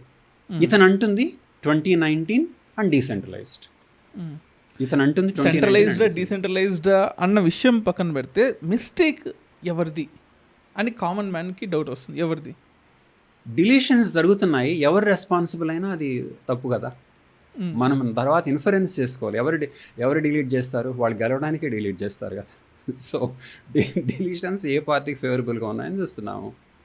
సార్ నాకు వచ్చిన డౌట్ ఏంటంటే, ఈ రిపోర్ట్లో ఉన్న అన్యూజువల్ థింగ్ ఇదే, ఎవరిని ఏమండవు, స్టాటిస్టికల్గా చెప్తాడు అన్ని. ఇప్పుడు మీరు అన్నట్టు 2019 ఎలక్షన్స్ డిఫరెన్స్గా తీసుకున్నట్టున్నారు. నేను దీన్ని 2025 జూబ్లీహిల్స్ ఎలక్షన్స్తో కంపేర్ చేస్తున్నాను సార్. బీఆర్ఎస్ పార్టీ అన్న నిన్న ఒక ప్రెస్ స్టేట్మెంట్ రిలీజ్ చేశారు, ఒక బయటకు వచ్చి గొడవ కూడా చేశారు. జూబ్లీహిల్స్లో కొన్ని ఏరియాస్లో ఒక ఇంట్లో 100 మంది ఓటర్లు కొత్తగా వచ్చి యాడ్ అయ్యారంట. అంటే పేర్లు రివర్స్గా రాయడము, ఆ పేర్లు తారుమారు చేయడము అన్నట్టు టీవీలో వచ్చింది, చాలా టీవీస్లో వచ్చింది. అంటే ఒక పర్టికులర్ కాన్స్టిట్యుయెన్సీస్లో కాంగ్రెస్ పార్టీ చేసిందని చెప్పేసి బీఆర్ఎస్ పార్టీ అంటుంది. ఇప్పుడు అదే కాంగ్రెస్ పార్టీ నేషనల్ లెవెల్లో మాకు అన్యాయం జరిగిందని చెప్పేసి రాహుల్ గాంధీ అంటున్నారు. అంటే పొలిటికల్ పార్టీకి ఆ పవర్ లేదు అని ఈయన అంటున్నారు, అక్కడేమో పొలిటికల్ పార్టీ చేసిందని రాహుల్ గాంధీ అంటున్నారు. అది ఎలా సాధ్యం? మనం అలా పొలిటికల్గా వెళ్ళటం లేదు ఇక్కడ. నేను దీంట్లో మీరు రైజ్ చేసిన పాయింట్ కాకుండా నేను అంటే మీరు యాక్చువల్గా అంటే మనం పొలిటికల్గా వెళ్ళొద్దు. టెక్నికల్గా మనం చూసినప్పుడు ఈ రిపోర్ట్లో కానీ 2024 రిపోర్ట్లో కానీ 2024 ఎలక్షన్స్లో కానీ కొన్ని అడిషన్స్ జరుగుతున్నాయి. ఓకే, మీరు రైజ్ చేసిన ఇష్యూ నేను ఎలా తీసుకుంటానో చెప్తున్నాను. ఇప్పుడు మిస్ మ్యాచ్ జరుగుతూ ఉంది. మిస్ మ్యాచ్ అని తెలుస్తుంది కదా, మిస్ మ్యాచ్ జరుగుతుంది అంటే కౌంటింగ్కి పోలింగ్కి ఉన్న డిఫరెన్స్లు అనమాట. మిస్ మ్యాచ్ జరుగుతూ ఉంది. మిస్ మ్యాచ్ కొంత పర్సంటేజ్ ఉంది. ఓకే, ఇప్పుడు ఇతను ఏం చెప్తాడంటే దీంట్లో ఈ మిస్ మ్యాచ్కి బీజేపీ సక్సెస్కి కోరిలేషన్ ఉందంటున్నాడు. ఇప్పుడు ఉదాహరణకి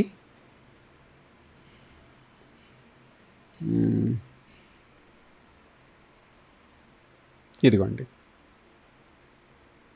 ఇది turnout data mismatch is favourable to BJP.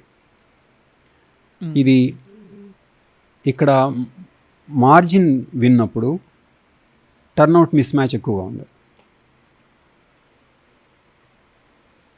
EVM turnout miss match ఇది.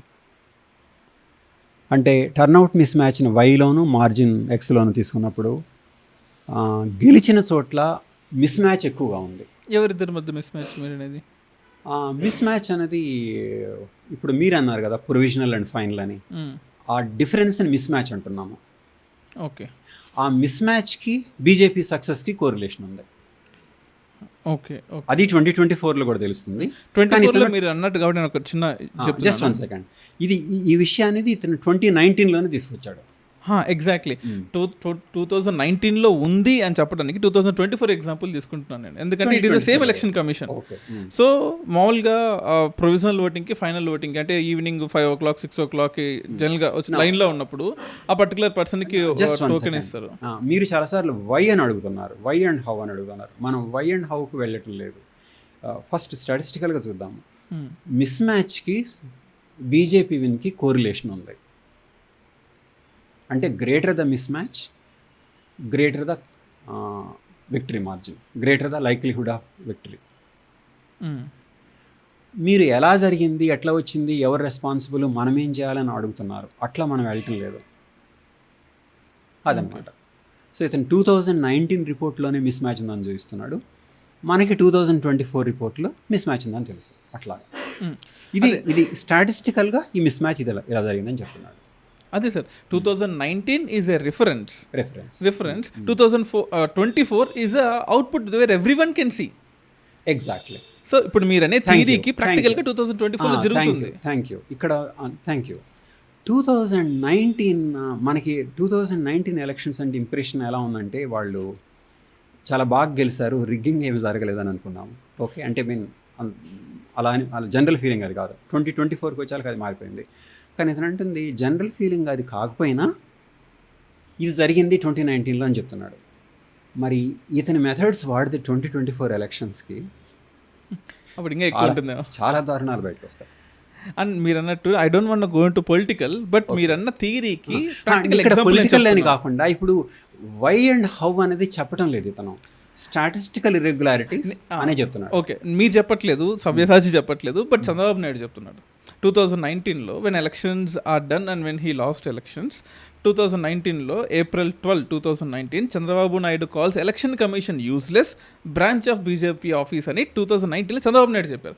But the same Chandrababu Naidu was in with the BJP that in 2024 elections where 2024 ఎలక్షన్స్లో ఏపీలో 12.5 డిస్క్రిపెన్సీ ఉంది అని చెప్పేసి ప్రొవిజనల్కి ఫైనల్ ఓటింగ్ ఉందని చెప్పేసి కూడా అన్నారు. ఒడిస్సాలో 12.4% ఉంది. నేను ఇక్కడ ఒక టీడీపీనో లేకపోతే బీజేపీనో తప్పట్టట్లేదు, ఏమి ఎలక్షన్ కమిషన్ తప్పట్టట్లేదు. 2019లో మీరు తప్పు జరిగిందంటున్నారే, ఎలక్షన్ కమిషన్ ఎందుకు తప్పట్టం లేదు? ఎలక్షన్ కమిషన్ తప్పట్లేదు అంటే డేటా ఇవ్వట్లేదు కదా నాకు. ఇప్పుడు- ఎలక్షన్ కమిషన్ డేటానే ఇవ్వట్లేదు నాకు. అంటే ఇప్పుడు చంద్రబాబు నాయుడు 2019లో అనటానికి 2024లో అనకపోవటానికి కారణం, ఆ విధంగా అనటానికి కారణం అతను లూజ్ కావటం 2019లో, 2024లో అనకపోవటానికి కారణం అతను గెలవటము. ఓకే, సో అతను మాట మార్చచ్చు, కానీ పీపుల్ అండ్ ఇన్స్టిట్యూషన్స్ వైపు నుంచి చూస్తున్నప్పుడు సేమ్ ప్రాసెస్ అది. సో పొలిటీషియన్స్ ఫేవరబుల్గా ఉంటే వాళ్ళు గమ్ముకుంటారు, అన్ఫేవరబుల్గా ఉంటే ఇష్యూ చేస్తారు. సో మనం వాళ్ళ మాటలను కాదు, వాళ్ళు ఎందుకు అలా అంటున్నారన్న చూసి ప్రాసెస్లు ఏంటి అని. సో పార్టీస్ తిట్టినా ఆ తర్వాత సైలెంట్గా ఉన్నా జరుగుతున్న ప్రాసెస్ ఒకటే. ఆ ప్రాసెస్ ఏంటంటే మ్యానిపులేషన్. ఆ మ్యానిపులేషన్ ఫేవరబుల్గా ఉంటే సైలెంట్గా ఉంటావు, ఫేవరబుల్గా లేకపోతే దాన్ని ఇష్యూ చేస్తావు. కానీ మనం ఇప్పుడు అసలు మ్యానిపులేషన్ అందే ఉందా, అసలు ఏం చేయాలన్నది మనము పీపుల్ సైడ్ నుంచి ఆలోచిస్తున్నాము. ఒక పర్టికులర్ పొలిటీషియన్ బ్లేమ్ చేయడం కాదు. సో బ్లేమ్ చేయాలనుకుంటే ఎలక్షన్ కమిషన్ ఇంపార్షియల్గా చేయకపోవడం అనేది ఇష్యూ.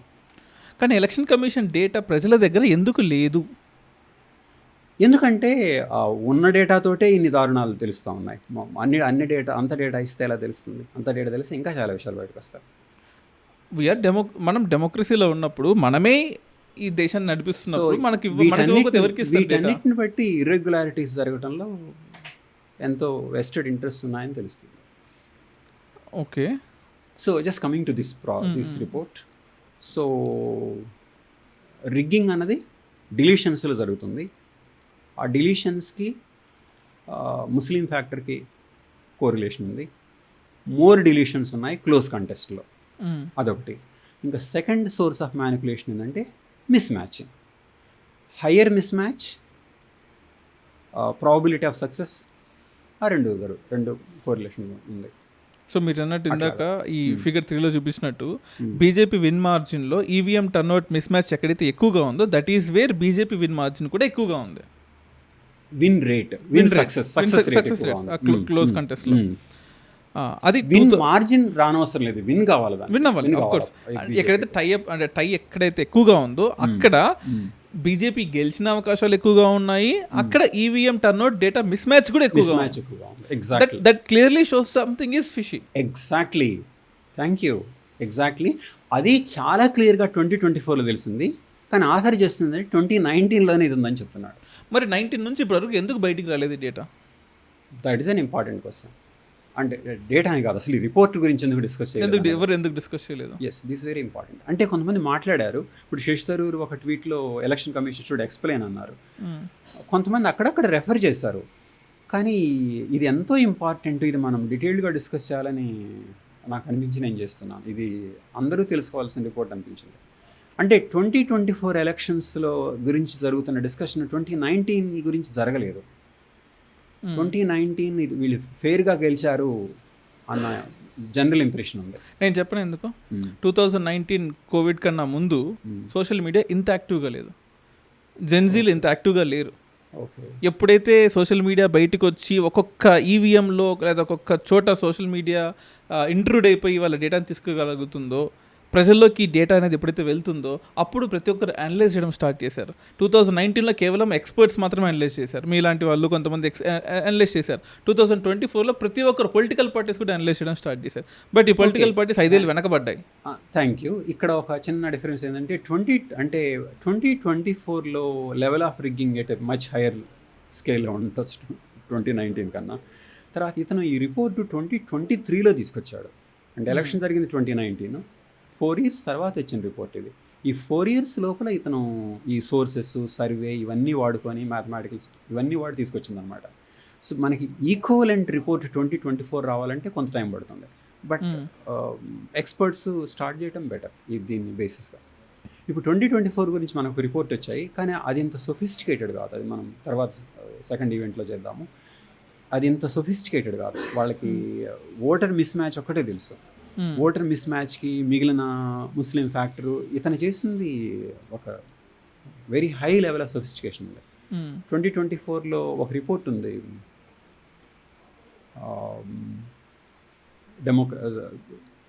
వాళ్ళు ఆ రిపోర్ట్లో ఏం చెప్తారంటే మిస్ మ్యాచ్ చెప్తారు. మిస్ మ్యాచ్కి బీజేపీ విక్టరీకి కోరిలేషన్ ఉందని. Okay, citizens for democracy, okay, అంతవరకే ఉంది. ఇలా ఇలా డయాగ్రమ్స్, స్టాటిస్టికల్ టెక్నిక్స్, కోరిలేషన్స్ ఇవన్నీ లేవు. So this an advanced report, but 4 years గ్యాప్లో వచ్చింది. సో 2024 గురించి అనాలిసిస్కి చాలా స్కోప్ ఉంది. సార్ మనం మామూలుగా పొలిటికల్ పార్టీస్ని నమ్మము, ఎలక్షన్ కమిషన్ నమ్ముతాం, ఒక దేవుళ్ళ చూసాం. ఎలక్షన్ కమిషన్ ఎవరైనా అన్యాయం చేయొచ్చేమో కానీ పోలీసు లేకపోతే కోర్టైనా కానీ తన జడ్జిమెంట్ తను మార్చుకుంటుంది, హైకోర్టులో జరిగింది, సుప్రీంకోర్టులో మారుతుంది. కానీ ఎలక్షన్ కమిషన్ అంత ఉన్నతమైన బాడీ, ఒక కాన్స్టిట్యూషనల్ బాడీ అని దేవుళ్ళ కొలుస్తాం మనం, ఎందుకంటే వాడు కాపాడుతాడు మనల్ని డెమోక్రసీని అని. కానీ అటువంటి ఎలక్షన్ కమిషన్లోనే ఈవీఎంలో తారుమారు అవుతున్నాయి. అండ్ 2019 ఎలక్షన్స్లో మీరు అన్నట్టు ఇన్ని జరుగుతున్నాయి అంటే ఎలక్షన్ కమిషన్ కరెక్ట్గా ఉందా? అది ఇది నేను చెప్తున్నాడు, ఎలక్షన్ కమిషన్ గురించి నేను చెప్తున్నాడా? ఓకే, అంటే ఈ డేటా తీసుకొచ్చి ఇంకొన్ని ఫ్యాక్టర్స్ తీసుకొద్దాము. ఇప్పుడు డిలీషన్స్ గురించి అర్థమైంది కదా, ఈ మిస్ మ్యాచ్ ఏం జరుగుతుండొచ్చు అని నా కొన్ని థియరీస్ ఉన్నాయి. మిస్ మ్యాచ్ ఇప్పుడు రాహుల్ గాంధీ 2 ప్రెస్ కాన్ఫరెన్సెస్ ఇచ్చాడు. ఫస్ట్ ప్రెస్ కాన్ఫరెన్స్లోనేమో ఫేక్ ఓటర్స్ ఇచ్చాడు, సెకండ్ ప్రెస్ కాన్ఫరెన్స్లో సెంట్రలైజ్డ్ డిలీషన్ గురించి మాట్లాడు. డిలీషన్ ఎందుకు ఇంపార్టెంటో మనం చూసాము. ఇప్పుడు ముందు కాన్ఫరెన్స్లో ఇచ్చిన ఫేక్ అడిషన్స్ ఉన్నాయి కదా, ఫేక్ అడిషన్స్ ఏంటంటే మనం చూడాల్సింది ఏంటంటే ఎవరైతే ఫేక్ ఓటర్సో ఆ ఓటర్స్ యాక్చువల్గా ఓట్ వేయటం లేదు. ఓటర్స్ లిస్టులో ఎలక్టోరల్ రోల్స్లో ఉన్నారు, వాళ్ళు వెళ్ళి ఓట్ వేయటం లేదు, అందరు వెళ్ళి ఓట్ వేయటం లేదు. కానీ వాళ్ళు వెళ్ళి ఓటేయకపోయినా అలా ఫేక్ ఓటర్స్ ఎందుకు అవసరమయ్యారు అని ఇది నేను చెప్తున్నది, ఇతను రిపోర్ట్లో చెప్పలేదు. ఓకే, నాకు అర్థమైంది ఏంటంటే ఇప్పుడు అంటే దీనికి మిస్ మ్యాచ్కి ఏం కోరిలేషన్ ఏంటంటే ఇప్పుడు బీజేపీ ఓడిపోబోతుందని అనుకున్నప్పుడు మోర్ ఓట్స్ కావాలంటే స్లాట్స్ కావాలి. అంటే ఫేక్ ఓటర్స్ గుండా స్లాట్స్ని క్రియేట్ చేస్తూ ఉంది. దానివల్ల ఏం ఉపయోగం? ఆ స్లాట్స్కి అగెన్స్ట్గా ఫేవరబుల్గా బీజేపీ కొట్టేసుకుంటారు. అంటే రిగ్గింగ్ జరిగిందనే that is rigging of course. ఇది నా understanding of what is going on. ఇది ఇతను అనలేదు. ఓకే, ఇతను అంటుంది మిస్ మ్యాచ్కి సక్సెస్కి కోరిలేషన్ ఉందని. నేను అంటుంది మిస్ మ్యాచ్కి సక్సెస్కి ఎందుకు ఉంది అన్నది చెప్తున్నాను. ఆ తర్వాత ఫేక్ ఎడిషన్స్ ఎందుకు అవసరమయ్యాయి. ఈ రిపోర్ట్లో ఫేక్ ఎడిషన్స్ గురించి తెలియదు ఇతనికి. జెన్యూన్ డిలీషన్సే తెలుసు, ఫేక్ ఎడిషన్స్ తెలియదు. సో అంటే ముస్లిం ఓట్స్ డిలీట్ అవుతున్నాయి, కొన్ని ఎక్స్ట్రా ఓట్స్ యాడ్ అవుతున్నాయి. ఎగ్జాక్ట్లీ, అక్కడేమో కాంపిటీషన్ తగ్గిస్తున్నారు, ఇక్కడేమో ఎక్స్ట్రా కాంపిటీషన్ పెంచుకొని రిగ్గింగ్ చేస్తున్నారు అని చెప్పి రిపోర్ట్లో ఉంది. ఎక్స్ట్రా ఓట్స్ ఏంటంటే extra votes they are kind of reserve votes. అంటే స్లాట్ క్రియేషన్ తక్కువ ఇన్ని ఓట్లు మనం లూజ్ అవుతామని అనుకున్నప్పుడు ఈ స్లాట్స్ని వాడు పెంచుతూ ఉన్నారు. అండ్ ఇంట్రెస్టింగ్ థింగ్ ఏంటంటే అసలు నాకు అనిపించింది వీటన్నిటిని బట్టి ఈవీఎంస్ వర్క్ చేస్తున్నాయని తెలుస్తుంది.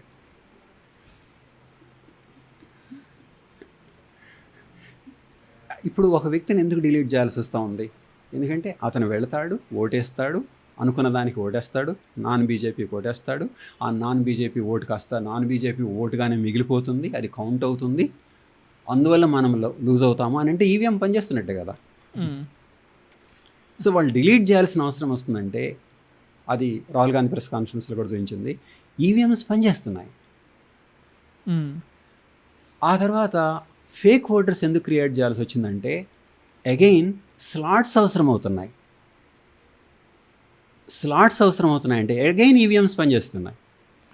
సో ఈవీఎం పర్ఫెక్ట్లీ పనిచేస్తుంది, ఈవీఎంస్ పనిచేస్తున్నాయి. ఇప్పుడు ఈవీఎంతో అంతకుముందు ఎవరికైనా వచ్చిన డౌట్ ఏంటి, ఎందుకంటే అదంటే టెక్నాలజీ కాబట్టి, బ్యాలెట్ బాక్స్ కాదు కాబట్టి, మనము నాన్ బీజేపీకి ఓటేస్తే అది మెషిన్ ద్వారా బీజేపీకి కన్వర్ట్ అవుతుందా అని. కానీ అలా కన్వర్షన్ జరగటం లేదని తెలుస్తుంది. So EVMs perfect. Ya, just 1 second. At least EVMs convert చేస్తున్నాయా అన్నదానికి కన్వర్షన్ జరగటం లేదని తెలుస్తుంది. అంటే కొంతమంది ఎక్స్పర్ట్స్ మాట్లాడారు, కన్వర్షన్ పాసిబిలిటీస్ ఉన్నాయన్నారు, పాసిబిలిటీస్ ఉండుండొచ్చు, కానీ కన్వర్షన్ జరగటం లేదని తెలుస్తుంది. ఎందుకంటే కన్వర్షన్ జరగటం లేదు కాబట్టి వాళ్ళు డిలీట్ చేయాల్సి వచ్చింది.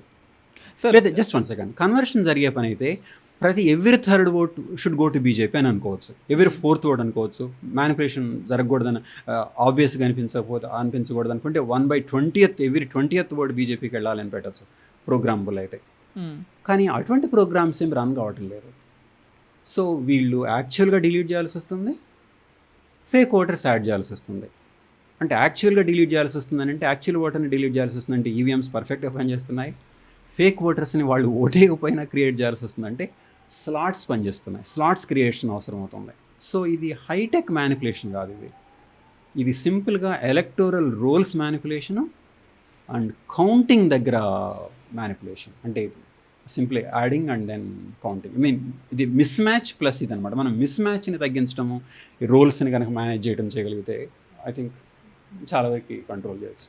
ఇది అంటే ఈవీఎంకు ఉన్న ఫియర్ నాన్ బీజేపీ ఓటుని బీజేపీకి కన్వర్ట్ చేస్తుందా అన్నది అది జరుగుతున్నట్లుగా లేదనిపిస్తుంది. సో దాన్ని బట్టి ఈవీఎం నుంచి కన్వర్షన్ ఫియర్ కానవసరం లేదు. పాసిబిలిటీస్ నుండి ఉండొచ్చు, కానీ ఇప్పుడు జరుగుతున్న రిగ్గింగ్లో ఆ కన్వర్షన్ జరుగుతున్నట్టుగా లేదు.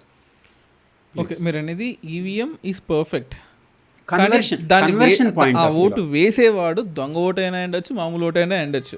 సో నొక్కేవాడు తప్పు, కానీ ఈవీఎం తప్పు కాదు. ఫస్ట్ థింగ్ కన్వర్షన్ జరగట్లేదు. సెకండ్ థింగ్, ఈవీఎంలో సాఫ్ట్వేర్ ట్యాంపరింగ్ అనేది లేదు, పక్కగా దీన్ని బట్టి తెలుసుకుంది సాఫ్ట్వేర్ ట్యాంపరింగ్ ఎవరికి చేయలేదు. థర్డ్ థింగ్, మీరు అనేది ఆ రిపోర్ట్లో ఉన్నట్టు మీరు చెప్పేది ఏంటంటే, ఒక సైడ్ ఏమో నాకు ఇష్టం లేని వాడిని ఏమో తీసేస్తున్నాను, కొన్ని ఎక్స్ట్రా స్లాట్స్ చేసి పెట్టుకుంటారండి, ఏదైనా తేడా కొడితే వాళ్ళతో నేను రిగ్గింగ్ చేసుకోవచ్చు అని చెప్పేసి. అంటే రిపోర్ట్లో అలా చెప్పలేదు. స్లాట్స్ అనేది నా వాడు ఇతను స్టాటిస్టికల్గా చూపించాడు.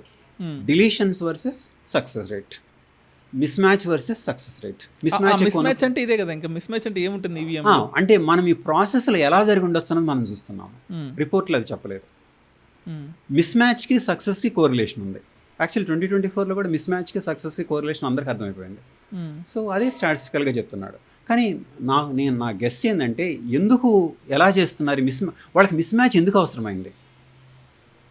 ఎందుకంటే మనము ప్రతిసారి ఈవీఎం అంటున్నాం కాబట్టి అది ఈవీఎం ఫాల్ట్ కాదు. ఒకవేళ మనము ఒకరు రిగ్ చేశారని ఒకరిని క్రిటిసైజ్ చేయాలంటే వాళ్ళని ఈవీఎం గవర్నమెంట్ అని అనకుండా 7 PM గవర్నమెంట్ అనడం బెటర్. 7 PM తర్వాత ఓట్లేస్తే వచ్చారు వీళ్ళని. సో మిస్ మ్యాచ్ అన్న దాని దగ్గర పొటెన్షియల్ రిగ్గింగ్ జరుగుతుంది, కన్వర్షన్ కాదు. అది నా గెస్. ఎందుకంటే వీళ్ళు ఇన్ని పనులు ఎందుకు చేయాల్సి వస్తుంది? కన్వర్షన్ చేయగలిగితే కన్వర్షన్ చేయటం లేదు. ఆ కన్వర్షన్ మోర్ డిఫికల్ట్ అయి ఉండొచ్చు. ఎందుకంటే no one can touch EVM, no one can tamper EVM, no one can have guts to involve in to the tampering జరుగుతుంటే కన్వర్షన్ ట్యాంపరింగ్ కాదు, అంతవరకు తెలుస్తుంది మనకి. కన్వర్షన్ చేయలేరు కాబట్టి ఈవీఎం బయట జరుగుతుంది పాలిటిక్స్ అంతా. అడిషన్ ఏదో జరుగుతాం, మొత్తం మీద కన్వర్షన్ అయితే కాదు. ఎందుకంటే కన్వర్షన్ జరిగితే ఈ రెండు చేయాల్సిన అవసరం ఉండదు. సో రిజర్వ్ ఓట్స్, డిలీషన్స్ ఈ రెండు చేస్తుంది. ఓకే. సో రాహుల్ గాంధీ చేసిన ఫస్ట్ ప్రెస్ కాన్ఫరెన్స్లో ఫేక్ అడిషన్స్ అని అంటే అది రిజర్వ్ ఓట్స్ క్రియేషన్, డిలీషన్స్ అని అంటే యాక్చువల్ జెన్యూన్ డిలీషన్స్ అవి. ఓకే. సో ఇప్పుడు రాహుల్ గాంధీ దగ్గర ఉన్న డేటా ఆయన సొంతంగా తయారు చేసింది కాదు, ఆయన మనకు ఇక్కడ నుంచి మనకు ఎలక్షన్ కమిషన్ ఆఫ్ ఇండియా ఈ ఎపిక్ కార్డ్స్ నుంచి తీసుకున్న డేటాని అనుకోవచ్చు. సో ఇప్పుడు దీన్ని ఏం చేయొచ్చు? What can government do?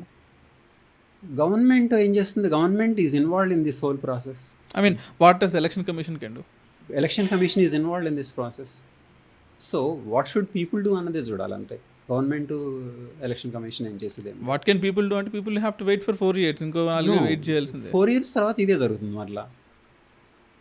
అంటే 2019లో జరిగింది, 24లో జరిగింది. ఇప్పుడు ఉదాహరణకి 24లో ఇప్పుడు ఆ డిస్క్రిపెన్సీ చూస్తే 4.65 crore ఓటర్స్ యాడ్ అయ్యారు. Hike 4.65 crores. Okay. In fact 4.65 crore అనేది ఒక నెట్. యాక్చువల్ డిలీషన్స్ అన్నీ కలిపితే ఎంత వస్తుందో తెలియదు. సో కొంతమంది 2019 గురించి మాట్లాడుతున్నప్పుడు కొన్ని ల్యాక్స్ అంటున్నారు. ఎక్కడ ఒక చోట నాకు కరెక్ట్గా ఒక సోర్స్ నుంచి రాలేదు, ఒక న్యూస్ పేపర్లో చూస్తాను అది. సో అంటే ఈ డిస్క్రిపెన్సీ 2019 నుంచి 2024కి బాగా పెరిగిపోయింది. ఇది 2024 నుంచి 2029కి వెళ్ళినప్పటికీ అది ఇంకా రేంజ్లో పెరిగిపోతుంది.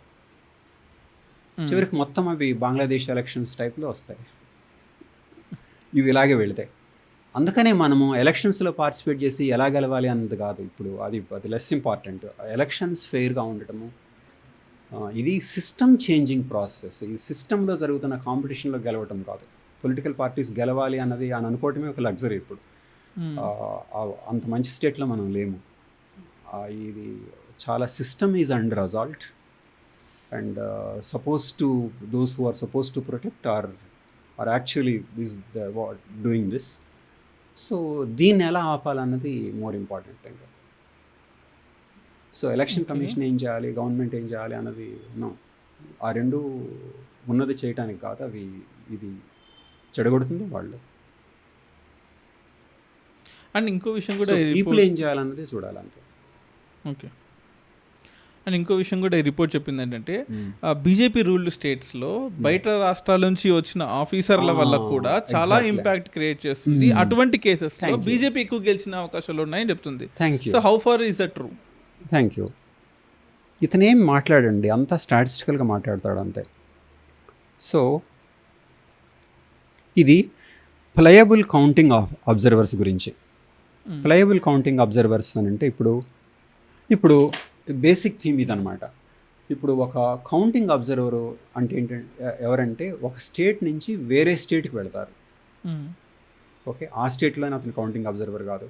కౌంటింగ్ అబ్జర్వర్ పోస్ట్ ఎందుకు ఇంపార్టెంట్ అంటే అతను ఫైనల్గా కౌంటింగ్ సూపర్వైజ్ చేయడము, అది రిజల్ట్ వ్యాలిడో కాదని చూడటము, ఇర్రెగ్యులారిటీ ఉంటే క్యాన్సిల్ చేయడము, ఇదంతా కౌంటింగ్ అబ్జర్వర్స్ చేయగలుగుతారు. ఓకే, ఈ మిస్ మ్యాచ్లు ఇవన్నీ పాసిబుల్ కాదు కౌంటింగ్ అబ్జర్వర్స్ స్ట్రిక్ట్గా ఉంటే. ఓకే, సో ఇతను రీసెర్చ్లో ఏంటంటే కౌంటింగ్ అబ్జర్వర్స్ అసలు ఎవరు, ఇతను 2 వేరియబుల్స్ తీసుకుంటాడు అనమాట. నెంబర్ 1, వీళ్ళు ఐఏఎస్ఆ స్టేట్ సర్వీసా. ఓకే, ఐఏఎస్ అయితే లెస్ ప్లైబుల్ అని అజ్యూమ్ చేసుకుంటాడు, రీజనబుల్. అయితే స్టేట్ సర్వీస్ అయినప్పుడు వీళ్ళు బీజేపీ స్టేట్ నుంచి వస్తున్నారా, నాన్ బీజేపీ స్టేట్ నుంచి వస్తున్నారా అనేది నెక్స్ట్ చూస్తాడు. ఓకే, సో రీజనబుల్ థింగ్ ఏంటంటే ఇప్పుడు యూపీ నుంచి తమిళనాడుకి వెళ్తాడు అనుకోండి, యూపీ వ్యక్తి ప్లైబుల్ అయినా తమిళనాడులో అది చేయడం కష్టమవుతుంది, సో తక్కువ అవుతుంది. తమిళనాడు వ్యక్తి యూపీకి వెళ్తాడు అనుకోండి, ఈ తమిళనాడు నుంచి వెళ్ళే వ్యక్తే ప్లైబుల్ కాకపోవచ్చు. కానీ ఒక యూపీ వ్యక్తి ఒక మహారాష్ట్రకు మధ్యప్రదేశ్కి వెళ్తాడు అనుకోండి, బీజేపీ నుంచి ఒక బీజేపీ వెళ్తాడు, అప్పుడు ఎక్కువ మిస్ మ్యాచ్ పాసిబిలిటీ ఉంటుంది, ఎక్కువ కౌంటింగ్ ఇష్యూస్కి. సో ఇక్కడ ఇతను విన్ మార్జిన్కి ఈ ఆఫీసర్స్కి కోరిలేషన్ చెప్తాడనమాట. ఓకే, ఉదాహరణకి బీజేపీ రూల్డ్ స్టేట్స్లో officers coming from BJP exam ఉంటుంది, అది officers coming from BJP but non BJP ruled states తక్కువ ఉంటుంది, ఇలా అనమాట. సో మనం అనుకుంటున్నది అంటే ఇప్పుడు ఆఫీసర్ సెలెక్షన్లోనే ఎంతవరకు మ్యానిపులేషన్ విల్లింగ్గా ఉంటాడు ఆఫీసర్ అని బట్టి, ఆ తర్వాత ఏ స్టేట్కి వెళ్తున్నాడు, ఆ స్టేట్ నాన్ బీజేపీ అయితే డిఫరెంట్గా ఉండొచ్చు. సో కౌంటింగ్ అబ్జర్వర్స్ ఎవరు అన్నది ఒక ఇంపార్టెంట్ డేటాగా తీసుకుంటాడు. ఆ డేటాని బట్టే ఇది మ్యానిపులేషన్, మిస్ మ్యాచెస్ పాసిబుల్ అని. సో కౌంటింగ్ అబ్జర్వర్ అన్నది, మిస్ మ్యాచ్ అన్నది ఆ రెండు రిలేటెడ్, డిలీషన్ అన్నది, ముస్లిం ఫ్యాక్టర్ అన్నది, తర్వాత overall result in a particular state. ఇది ఇతను చేసిన రీసెర్చ్. ఓకే, అంటే ఓవరాల్గా ఈ రిపోర్ట్ ఏం చెప్తుందంటే బీజేపీ రూల్డ్ స్టేట్స్లో బయట అంటే బీజేపీ రూల్డ్ స్టేట్ నుంచి వచ్చిన ఆఫీసర్ ఏదైతే ఉన్నారో అటువంటి కేసెస్లో మ్యాక్సిమం ఇర్రెగ్యులారిటీస్ జరుగుతున్నాయి. ఇది కూడా ఒక ప్రూఫ్ లాగా తీసుకున్నాడు. విన్ రేట్ ఎక్కువగా ఉంది, ఆఫ్ కోర్స్ డిస్క్రిపెన్సీ అనకూడదు, బట్ విన్ రేట్ ఎక్కువగా ఉంది అని అంటున్నాడు. సో దాని అర్థము అంటే bigger the hike, bigger the strike rate. And so these are all statistically showing that manipulation జరిగే అవకాశం ఉందని చెప్తున్నాను. అంటే మనం నార్మల్ సర్కమ్స్టాన్సెస్లో దీన్ని సర్కమ్స్టాన్షియల్ ఎవిడెన్స్ అంటాం. ఇలా జరిగిందని చెప్పడం లేదు అతను. సో ప్లయబిలిటీ ఆఫ్ కౌంటింగ్ ఆఫీసర్స్ అంటున్నాడు, డిలీషన్స్ అంటున్నాడు, అంటే ఎలక్టోరల్ గ్రోత్ రేట్ అంటున్నాడు, మిస్ మ్యాచ్ అంటున్నాడు, ఆ తర్వాత unusual kind of success rate అంటున్నాడు, క్లోజ్ కంటెస్ట్ అంటున్నాడు. సో అది చేస్తుంది. మీరన్నా ఇది థియరీ అనుకుందాం సార్. నేను ఒక ప్రాక్టికల్ ఎగ్జాంపుల్ ఇస్తాను దానికి. ప్లీజ్. 2024లో నేను ఒక హిందూ న్యూస్ పేపర్ చదువుతున్నప్పుడు అందులో ఇచ్చిన ఒక ఎడిటోరియల్లో ఒక క్వశ్చన్ వచ్చింది. ఆఫ్టర్ 1 year ప్రొవిజనల్ డేటా, ఈరోజు 2024 ఎలక్షన్ జరిగింది. 1 year తర్వాత సెకండ్ ఫేజ్ సంబంధించి ఏ డేటా లేదంట. ఆ సెకండ్ ఫేజ్లోనే బీజేపీ ఎక్స్ట్రాడినరీ మార్జిన్లో గెలిచిందంట. ఎగ్జాక్ట్లీ. అది ఎలా సాధ్యమవుతుంది? అదే అక్కడే ఎక్కువ హైక్ ఉంటుంది. మనం డీటెయిల్గా చేద్దాం సెకండ్ రిపోర్ట్ 2024 గురించి. బట్ సెకండ్ ఫేజ్లో డేటా లేదు, ఎక్కువ హైక్ ఉంటుంది, ఎక్కువ సక్సెస్ రేట్ ఉంటుంది. సెకండ్ ఫేజ్లో క్వశ్చన్స్ ఎక్కువ ఉన్నాయి. 2024లో క్వశ్చన్స్ ఉన్నాయి, ఆన్సర్స్ లేవు. 2019లో ఆన్సర్స్ ఉన్నాయి, క్వశ్చన్ ఎవడు వేయట్లేదు. That is wear the miss match is happening. So friends, చూసారు కదా, 2019 ఎలక్షన్స్లో చాలా క్వశ్చన్స్ ఉన్నాయి. క్వశ్చన్ అడిగే ధైర్యం ఎవడికి లేదు. క్వశ్చన్ అర్థం చేసుకునే కెపాసిటీ కూడా చాలా పొలిటికల్ పార్టీస్కి లేదు. ఎందుకంటే అందరూ 2024 ఎలక్షన్స్ని క్వశ్చన్ చేస్తున్నారు. కానీ దానికన్నా ముందు 2019లోనే ఎన్నో డిస్క్రిమినేషన్స్ జరిగాయి అని స్టాటిస్టికల్గా సార్ మనకు ప్రూవ్ చేశారు. సో 2024లో ఏం జరిగింది? ఫైనల్ పోలింగ్ డేట్కి 11 days తర్వాత జరిగిన రోబోస్ ఇన్ఫ్రాస్ట్రక్చర్ ఉన్నా కూడా 11 days వరకు ఎందుకు మనకు ప్రొవిజనల్ డేటా తర్వాత ఫైనల్ డేటా ఇవ్వలేదు? సెకండ్ ఫేజ్లో బీజేపీకి ఎక్కువ ఓటింగ్ షేర్ వచ్చినా కూడా ఎందుకు డేటా అనేది మార్కెట్లోకి పెట్టలేదు? And bigger the hike, bigger the strike rate ఎందుకు జరిగింది? రాహుల్ గాంధీ అన్నట్టు ఒక్కింట్లో 200-300 మంది ఓటర్లు ఎందుకు రిజిస్టర్ అయ్యారు? దానికి జూబ్లీస్లో జరిగే ఎలక్షన్స్కి సంబంధం ఏంటి? అలాగే చంద్రబాబు నాయుడు గారు 2019లో నేను ఎలక్షన్ కమిషన్ నేను నమ్మను అంటున్నారు. అలాగే 2024లో హయ్యెస్ట్ డిస్క్రిపెన్సీస్ ఆంధ్రప్రదేశ్లో జరిగే 12.5% జరిగాయని కూడా రిపోర్ట్స్ చెప్తున్నాయి. వీటన్నిటిని కూడా మనం సెకండ్ పాడ్కాస్ట్లో డిస్కస్ చేద్దాం. Thank you sir. Thank you. Nice of you.